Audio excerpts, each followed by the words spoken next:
see people you haven't seen for years, or even just over the year, and then this one weekend a year, you'll get to see everybody that and then you go, oh, we must go out and meet up again. And then it's another year. It's a year later. Get Radio Breakfast with Rich Smith. As you well know, Thursdays, we hand over the reins to Melting Pot from 9, our incredible local music show, and I'm really pleased to be joined by the wonderful hosts. It's Rich and Deadly. Morning, boys. Hello. Good morning. double trouble. Yeah, he's let me out of the cupboard. We're live on air. Don't swear. Hey, no. You're the more likely one to do that. Please, we've been doing this 5 years now. We don't need to say this anymore. This is just how we are. We know radio rules. We just do that. Look, we've got so much to talk about. And we're going to focus on something really important, something really specific, something that's happening next weekend, something that you guys have been involved with the last few years, a real staple for the local music scene, the massively important Riverside Festival. Rich, do you want to just set the scene? Because it's 30 years that this festival has been going, and you've been privy and part of it for a number of years. Just echo that importance of having this festival, even just existing. Well, like a lot of local festivals, the story of Riverside dates back to the mid-1990s and a garden party, and a garden party that grew very quickly to a point where in year 30 you're talking 2 days of entertainment, 60 plus acts, somewhere in the region of 12,500 to 15,000 people across those 2 days. A huge focus on local original material, and it's free, which is just astonishing, because with the there are costs to a festival for sure, but the vast majority of people involved, the artists, the organisers, me and Deadly, Fergus, we're all doing this because we believe passionately in this festival, not just for the people of Charlbury, not even just for the people of Oxfordshire, but much further afield. And we've been lucky to have been involved for the last 5 years, and it's just grown and grown and grown. And it's this beautiful annual kind of catch up of friends and colleagues. We get to see an awful lot of people that have been on the show over the last 5 years. I mean, we've been involved in Riverside about as long as we've had Melting Pot. This year, the lineup, I mean, you've got some belters on this year. You've got Emma Hunter, you've got the Samurai 7, you've got Wilderness Stakes, you've got Seb Reynolds, you've got the DB band featuring Mickey from Supergrass, Dolly Mavis. I mean, the list goes on. There's so much, and it's a mishmash of artists that have been around a number of years and up and coming acts as well. It is just, and with the greatest of respect to any of the other festivals, this is by far my favourite. I think Deadly would agree. It's a wonderful weekend. So have I missed anything, Deds? No, as you said about the young and up and coming bands, they've got quite a few coming up this year, and that's what's really exciting. Yes, you've got the well-established bands like the Samurai 7, who reformed last year, and unfortunately for the Samurai 7 last year, they sort of got overshadowed a little bit by the Rocket Travolta. But whereas the Rocket Travolta are now back in the Where Are They Now file, the Samurai 7 are not only just still playing, they are releasing new material, which is just stunning. Yeah. And you've got people like Kit Montieff, who's a member of Foals. He's playing. A band I'm really looking forward to seeing is Weekend Warriors, who are a very young band sort of from West Oxfordshire. Yeah. And it's those young bands that are coming through that are the future of the festival as well, which is very important. I just wanted to touch on, maybe Deadly, you might be in a position to sort of answer this, just coming to you, but it's quite unusual, and for unusual, it's important, but it's also quite unusual that a festival has stuck to its guns religiously for the last 30 years in having that vision of going back, as Rich said, from a garden party, having a few bands to going, okay, well, there seems to be a demand for this. 30 years later, as we heard, 12, 15,000 people wandering through Charlbury. How important is it that it has stuck to its guns, that it has that identity, and that it sticks out from a load of the other festivals? Because I see the synergy between what we tried to do with Get Radio, and that is really, really hammer home local, really, really important. It's local business, it's local music, which is why we got you boys involved. But this sort of festival is that sort of behemoth of that idea, it's not without its difficulties, but just having that consistency and having that identity is so important for the festival. Absolutely. I mean, there's an old saying, isn't there? If it's not broke, don't fix it.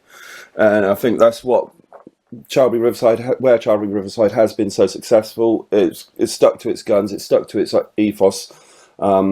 It raises money for charity. It raises money for on the gates. You can donate towards the festival, so it runs again next year.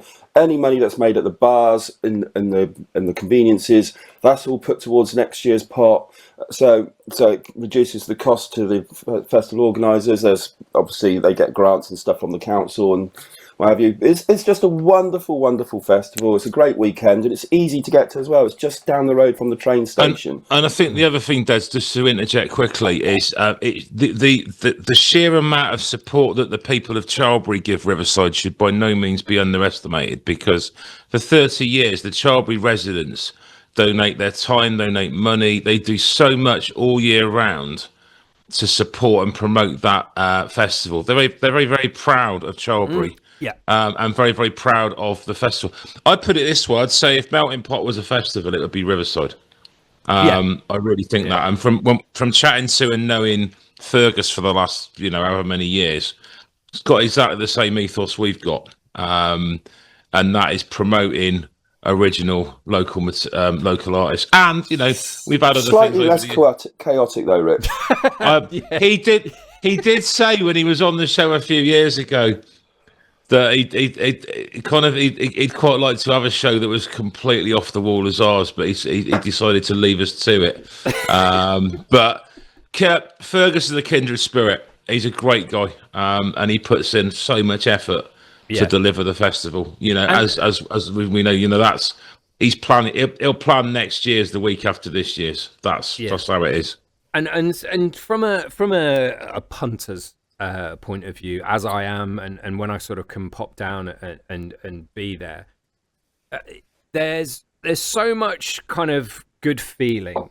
There's so much kind of allowing whatever is happening just to wash over you, whether it be bonkers, whether it be weird, whether it be amazing, whether it be something you weren't expecting.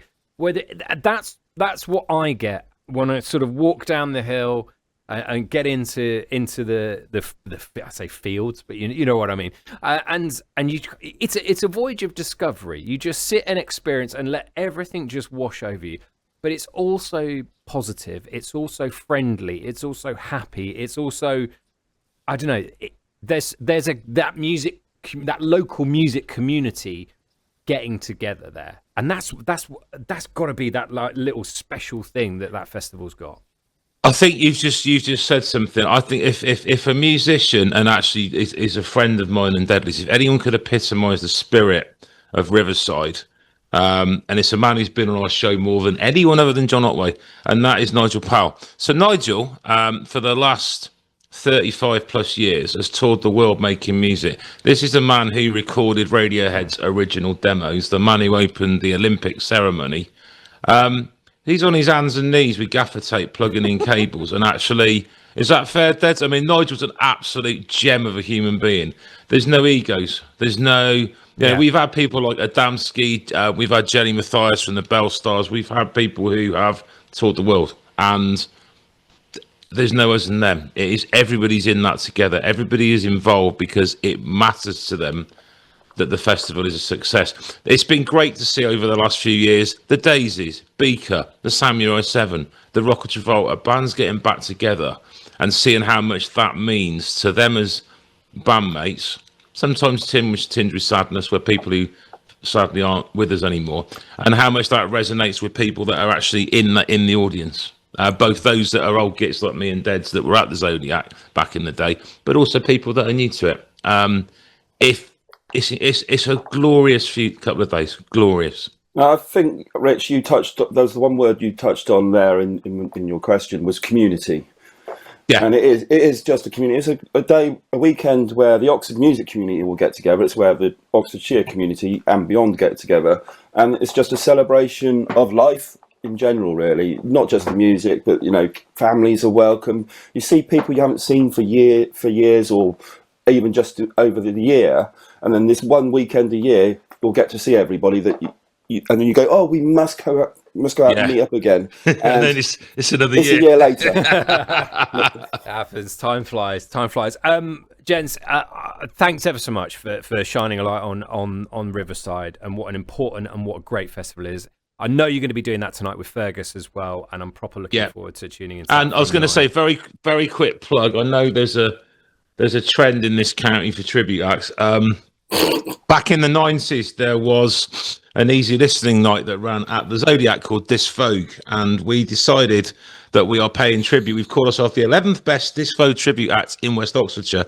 Across the day on the Sunday, we are presenting Slip Disc Vague, which is the sound of me and Deadly wearing very loud shirts, potentially even louder flares, and playing a selection of cult TV themes, films, easy listening. Andy Williams will be king, as will the theme from Match of the Day.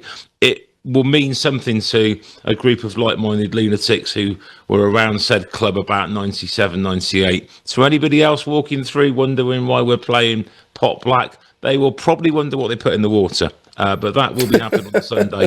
So I thought I'd give that a plug. It seemed a good idea, Dudley, didn't it? So it did at the time, yeah. We told too many people who went, you need to do that. And we're like, really? Oh God! Well, that's me looking forward to seeing you on Sunday. Then when I'd turn up on the Saturday, basically. Yeah, I'm going to change my plans right now. Boys, thanks ever so much for shining a light. Riverside Festival, incredible. It's going to be a great show tonight. Make sure you listen. 9:00, Melting Pot tonight. Cheers to that, boys. Cheers, Rich. Cheers, Rich. The lovely Rich and Deadly there from Melting Pot, doing their bit, an incredible bit for local music here in Oxfordshire, as do Riverside Festival, which is happening not this weekend, but next weekend.